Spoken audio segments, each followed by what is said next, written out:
me mute that. We are here, and we are back for session number 3 tonight on our lovely Monday night chat. I am joined by Jason Cathcart. Jason, good evening. Hey, John, how's it going? I am doing great. Thank you for coming in, because we are going to talk about websites. And this is probably one of the things I laughingly tell, when I'm going around to the local businesses and I'm talking to our local people, and they're like, oh, they know that I grew up in the area. We have the newspaper, and I went to college, and I was a teacher. So they all know that I had a teaching background because I taught in the communities, and they're like, oh, so where are you teaching these days? I just play on websites. That's what I do. Not what I went to school for. Well, but it's fun, right? It is. I got started with them in like '94. The animated marquee with your name scrolling across the page, and the GeoCities site, and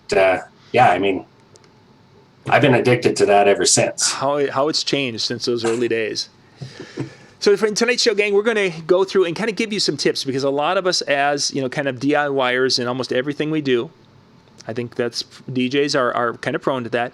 Jason, you've spent some time working with kind of DIY, building websites, obviously from the beginning. What are some of your tools today that you're using when you're building websites? What are some of your favorite things? Well, when I got started, we built everything from the ground up. I was in Notepad, and we were coding things from scratch. Yep. It got to be like the Matrix, where you would see the code on the page and you knew what it looked like. But yeah, now, we throw together a website in a couple of hours using a content management system like WordPress or Joomla. We can get up and running in no time. Yep. Yeah. So do you have a preference when you're putting together websites? I know my children, they prefer not WordPress, just because I think they're kind of, all the old people are doing WordPress. Everyone else is doing WordPress. I want to do something else. But right. when you're doing website design, what are you finding that's working the best? I always go straight to WordPress. The SEO on it is great, and I find it to be super user-friendly. I know the younger generation, they're using Squarespace. I haven't really looked into that as a content management system, but it's not, you're hosted on their servers rather than having more control over it, right? So that's an important aspect to me, is to have full control over what's going on with my website. I would agree, and that's where we've been working with WordPress, and that's been, we have that with all of our different websites is our WordPress based. I want to talk about WordPress hosting in this conversation, and a whole there's so many different angles, but let's start at the beginning. If someone wants to get started, can you kind of give the basic steps of what it takes to go from, say, nothing? Say they had a crappy website that they bought. It was at freewebsite.org/DJ John Young. Okay, I had that website. Now I need to have a real website, because that happens. What are they going to need to do to get up and running? Well, the main first question I get asked a lot of the time is, do I even need a website, right? Yeah. Social media platforms are everywhere, and everybody's on social media. Maybe that's good enough. But I would say no. You remember MySpace? Everybody's MySpace page went away, right? Mm-hmm.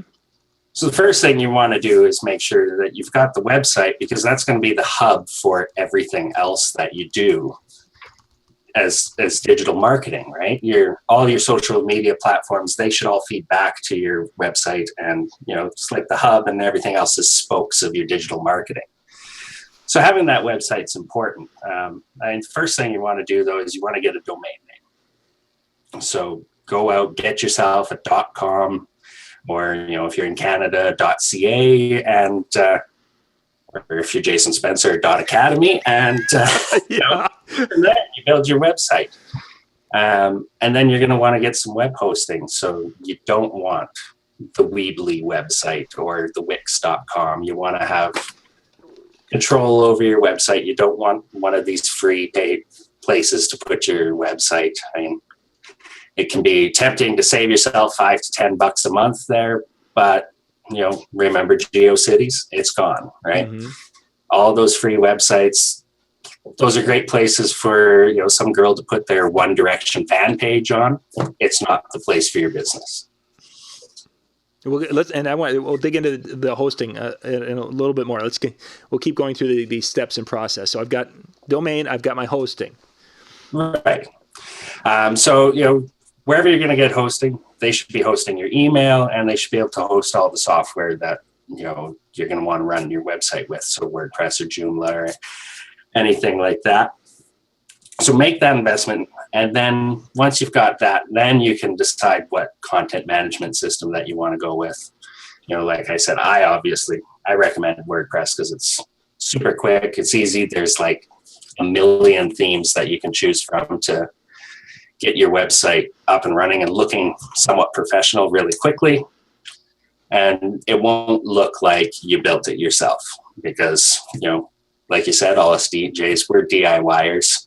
Yeah. But talking to wedding planners, they joke all the time amongst themselves that DJs have the worst websites that they've ever seen, right? Oh, for sure. So don't do that. Make sure it looks good. Yeah, exactly. That's as they're going through and I'm looking, I'll get someone who's, sends me a friend request. And of course, I don't recognize that person. So then I'll go and I'll do a little research on them to see if it's, do I have any mutual friends? And as soon as I see someone who's showing cleavage, that's usually meaning that it's not a real one. But excluding that, and I'll go to websites and see something that's like, wow, that looks like it was made with iWeb, which for those of you who know, iWeb was an Apple application for website building in the early 2000s. And that's, there's some that are still that way. And it's like, goodness gracious, that's where the wedding planners are making fun of DJs like that, because it's like they're so, as you say, the themes can look really good. And it doesn't look DIY at all. Yeah, I mean, if you've still got the animated GIF of the spinning mirror ball on your page, it's time to freshen it up and make it look new again, right? I don't know. Come on, that was a classic. Sadly, I was looking for DJ websites today to, have some examples, and I saw some with that GIF still rolling out there. And it, like Buttery just mentioned that he doesn't have a website because Facebook is hard enough. And I think one of the key things to be successful in this social media / web world this day and age is that, as you were talking about, that implementation of having them together. That one is kind of the central part of the hub, and then they're all tied together. Because that's right. Yeah, it's all part of brand marketing, right? So you want to make sure that your social media is matching the brand that you're pulling together on your website and vice versa. You want to make sure that everything that you put out has that same cohesive message, but is used in the right way for those social media platforms. Snapchat is different than Facebook, which is different than Twitter. You gotta have the message in the right format for the audience. Yeah. But you can bring that brand all together and have your website as the main hub for it. Yeah, for sure. And and there's ways to do and connect the different things with things like Zapier and if then that ITTN. Right. ITT, whatever it was. IFTTT. IFTTT, yeah, whatever it is. Anyway, it's some letters like that. But the if then that, where it's if something happens, if I'm going and I'm shooting an Instagram thing and I shoot a video on Instagram, that it will take that Instagram video and it'll take and put a post on my website and my blog. Or if I'm doing this, it'll do that. And there's just so many things you can do. Yeah, Buttery. He puts in there. Sounds like I need help. It is. It's really, it sounds like it's a daunting thing, but once you start getting into it and you start getting into that thought process, wouldn't you agree, Jason, that once you're in, you kind of wrap your head around it a little bit, that it does come. It's not completely. Yeah. And it's not a natural thing to, figure out this social media and if you're of a certain age, how do you deal with people that are in a different generation than you, and they're using different social media platforms. You guys were talking earlier on, all us old guys are on Facebook. Well, the kids are on Snapchat and WhatsApp and a million other social media platforms, right? So interesting. As long as you brought that up, one of the things I forgot to mention in that first show is that there's some studies going right now that with talking to that teenage group. And that, they're still using Snapchat for their things, but the most popular program with teenagers right now is Messenger, right? Which is interesting. They don't, and I mean, I've got friends on Facebook who, and I'm sure you've got your mutual with some of these friends who said, I got to get off Facebook for a while because of this negativity. But I can message them on Messenger, and boom, they're right there. Oh yeah. So that's an interesting dynamic where the one side of it we don't want to have anything to do with, but the kids are coming back to that. So now how is Facebook going to leverage? And again, this is more of a hypothetical, what they're going to do with it. But I wouldn't be surprised to see Facebook doing something with Messenger to bring it all back together a little tighter. Yeah, they'll figure out a way to put advertising into it soon enough, right? Exactly. Oh. Which is the key for them. How do we make money off of it? And right now, I don't know how they do that. But. Yeah, we'll find out on that one. Let's see. We haven't taken a break yet, so let's take a little bit of break, and then let's come back and let's dig into the hosting side of it, because there's a lot of things within the hosting realm that you were talking about, some free hosting things. Some of that's a little confusing, so let's jump into that. So we'll be right back. We've got our sponsors for our summer 2016 Disc Jockey News TV shows. DJ Event Planner will change the way you manage and run your business. Streamline all of your procedures and software into one easy-to-manage system. DJ Event Planner, the ultimate online planning tool.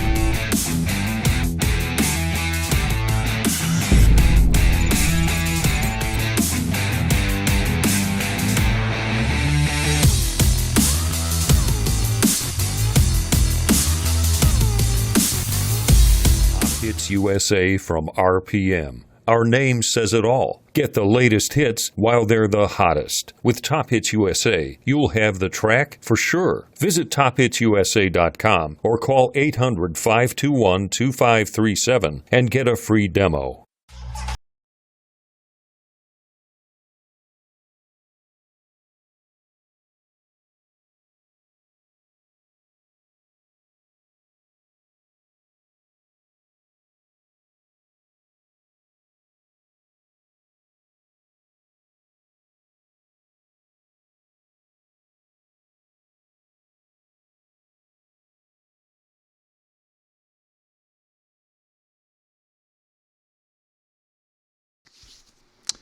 Okay, we are back. We've been talking about websites, taking them from the old to the new, and talking about WordPress. And Jason, we've got some good stuff to talk about now, because we're going to dig into hosting a little bit.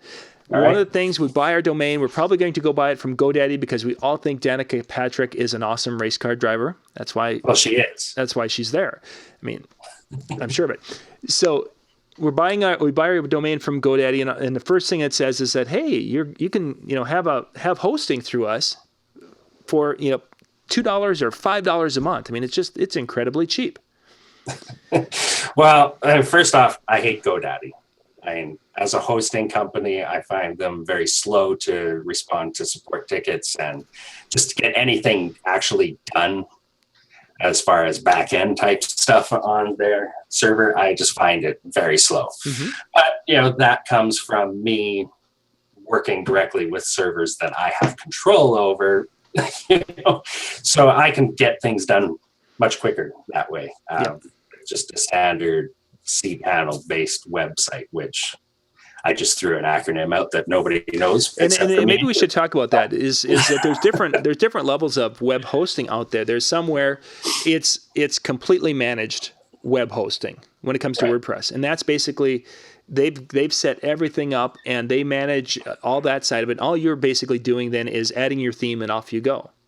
Right. On the other end of the extreme is basically, and this is probably where you're using, is basically they've got a computer out there and you have to upload the software and everything for the website. Now, is that the level that you work with?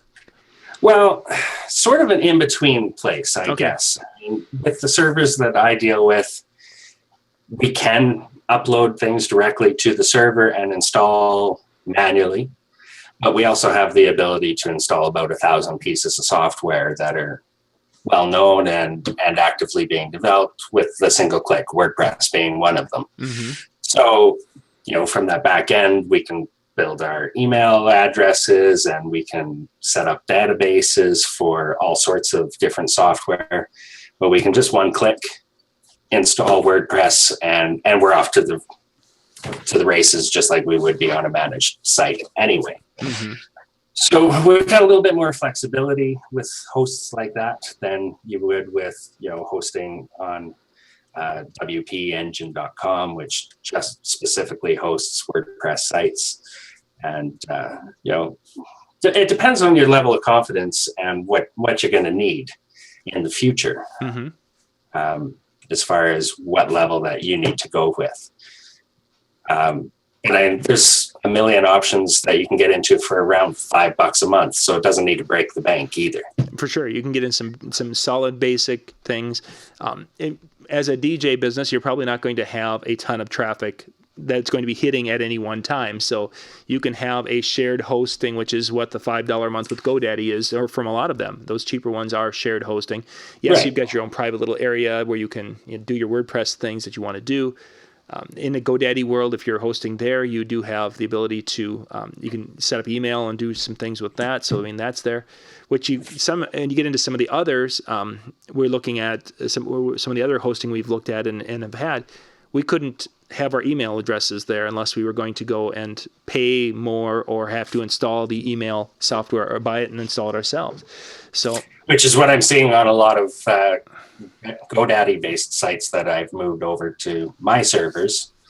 They've been paying for their email separately, sometimes in the order of hundreds of dollars a year. Wow. Instead of having it included with their web hosting for no extra charge. I can't even imagine.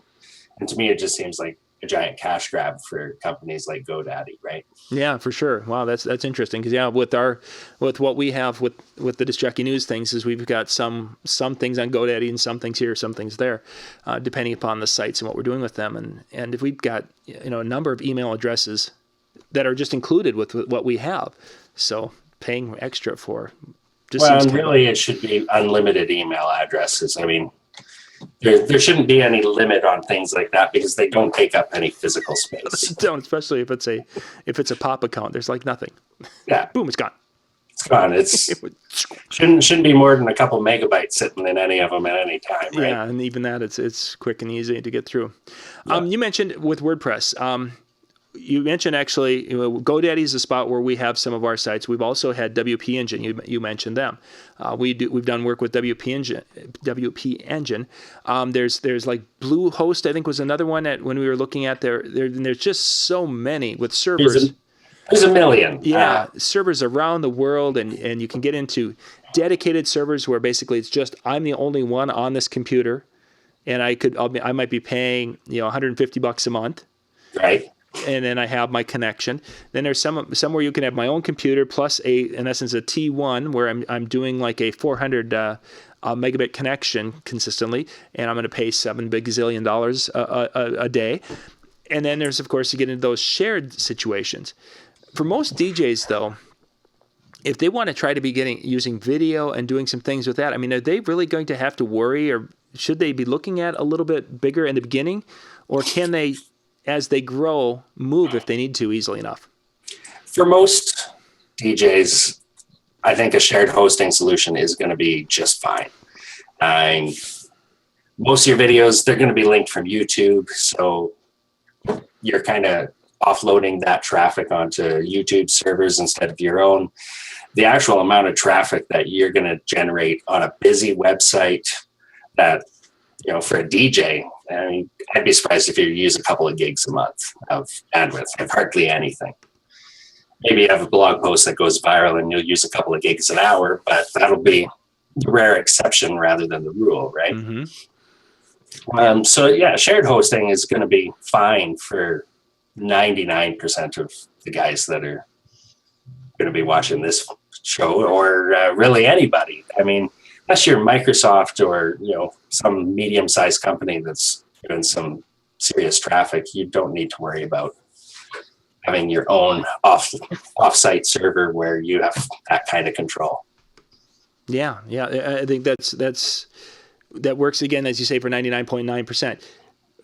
Let's talk about hosting our own video or hosting our own content. Now, say if we're going to be doing podcasts, because podcasts are something that you hear, they're not dead, they're still alive, they're better than newspaper, whatever. If I'm wanting to do podcasts, let's start with that one. Can I host the podcast on my managed site? Would that make sense for me, or am I going to run into difficulties and I should be doing something different? And if so, what should that different thing be? Well, the first thing you're going to want to check is your terms of service with your web host, right? Some of them will say, no, these kind of media files are going to generate too much draw on our server.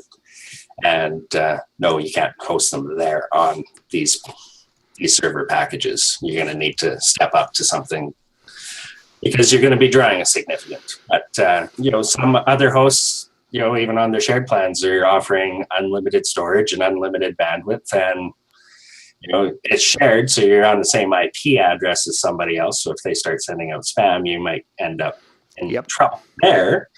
But you do have unlimited levels of bandwidth and storage available to you too. So really, it's going to come down to what the terms of service say for your particular web server. Would the terms of service be different, do you think, about hosting MP3 files compared to video files? Well, I would say, what are the MP3 files, first of all? If you're hosting, the last Bowie album or something. Yeah, that's going to get you in trouble. You're going to, but I mean, if it's running your own mixes or something like that, then, they probably don't have different rules for MP3s versus videos. They probably have rules based on, these types of media files. So all audio or all video. Yeah. I've seen some guys who are hosting things on their own website, specifically video. And one of the guys he was talking is like, I put it on my site so then they can't steal it, which okay, technically if I really wanted to, I could go and I could capture it with Wirecast. Again, probably steal it easier. I could steal it. Yes. It's not impossible to steal. Even Vimeo, who, has got things locked up pretty tight, you can steal it if you can get it. It can happen. Yeah. But the thing that I've found is that where YouTube, yes, sometimes YouTube videos will stutter and stop and what have you, is that when it's hosted on your own website, it's like the hard drive doesn't spin fast enough sometimes just to keep that video going. Quite often what it'll come to in that case is what type of a server connection that your web host has. Mm-hmm. Do they have the ability to actually feed that video out? Yeah. and, they're hosting websites. Most of the time it's static images and text, right? Mm-hmm. So they may not have a big enough pipe to actually put that video out, whereas, YouTube has the biggest pipe of all. Yeah, for sure. Let's talk a couple of quick last things before we have to wrap things up. Flash on a website, dead or not dead? Dead. Don't do it. You get no SEO benefit out of it. Google still can't read it, so don't do it. Putting YouTube videos on the first page. Do it. Video is still good. Yeah, Google loves YouTube videos because, Google owns YouTube, and YouTube is the second biggest search engine in the world. So, yeah, definitely put YouTube videos on your page. Pictures. I'm going to put pictures up. What's the best way to protect them from getting stolen in this world of people stealing pictures as quickly as possible? Best thing you can do is put your watermark on them. Any of those right-click prevent me from saving picture scripts. You can get around all of those really simply. So just watermark them, and you can do the metadata in the back end of the file if you have Lightroom and know how to do that sort of stuff as well, so that even if they take your watermark out of it, then you can still say, yeah, I know that's my file. You've got a digital watermark inside of it too. Nice. Yeah. Very cool. Very cool. Jason, we got to wrap things up. Our time is up tonight. If people would like to get a hold of you and ask any questions or anything, because I know some folks we've been covering some things that have kind of got some wheels a turning there. What's the best way? Absolutely. Best way to reach me about web hosting is through my web hosting business, which is farouthost.com. Hang on a second. Farouthost.com. Okay. And we've got a variety of packages there. Anybody who's watching this show, I'll give you 25% off of any of our packages if you need some web hosting between now and the end of this year. Just put in the code DJNTV 2016. Okay, I've just put all of that into the description below, gang, so you guys can have access to that after the video is done tonight. Good stuff. Good stuff. I think what we should do, if you wouldn't mind, is we should do a show where we're going to do a live build of a website. I think we could probably get a WordPress website up in a half hour. Oh yeah, absolutely. I think a basic one for sure. Yeah, I think we should do it live because we can share screens and we can talk about it. I mean, we can be putting it together. We can be talking about the weather. We can be stealing graphics from other websites. I mean, this is America, man. It's gonna be great. Let's do it. Jason, thank you very much. We'll be in contact to set that up. I think that'd be a great idea. Thank you guys for watching. I think I've got chat for boom. I'm going to put that link there for our next chat. That video will be up here in just a couple of minutes. Jason, once again, thank you for watching. Thanks for having me, John.